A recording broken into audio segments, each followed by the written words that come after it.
ఇవాళ హెల్తీగా ఒక వెరైటీ రైస్ చేసుకుందాం. ముందుగా తాలింపు పెట్టుకొని ఒక పచ్చిమిర్చి కట్ చేసుకొని దాంట్లో ఒక చిన్న ఎర్రగడ్డ ముక్కలు వేసుకొని కొంచెం ఫ్రై చేసుకోవాలి. అవి బాగా కొంచెం ఫ్రై అయ్యాక అల్లం తురుము, తర్వాత 2 తెల్లగపాయలు దంచుకొని అంతా కలుపుకోవాలి. దాన్ని వేసేసుకొని తెల్లగడ్డలు వద్దనుకుంటే మీరు తీసేయచ్చు. బాగా అంతా కలిపేసుకొని కొంచెం సాల్ట్ వేసేసి 2 క్యారెట్స్ని బాగా తురుముకొని వేసి కలుపుకోవాలి.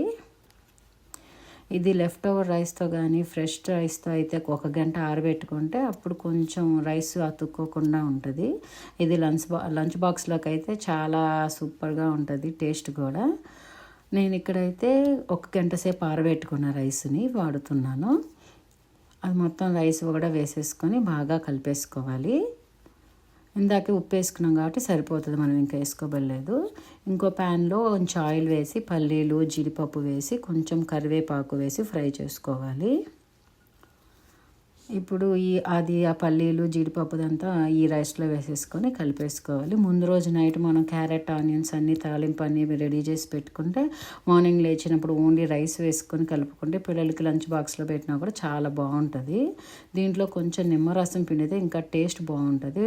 మీకు నిమ్మరసం వద్దనుకుంటే స్కిప్ చేయొచ్చు. మొత్తం అంతా బాగా కలిపేసి 1 నిమిషం మూత పెట్టేసుకోవాలి. సో ఇప్పుడైతే మన టేస్టీగా ఉండే క్యారెట్ రైస్ రెడీ అయిపోయింది.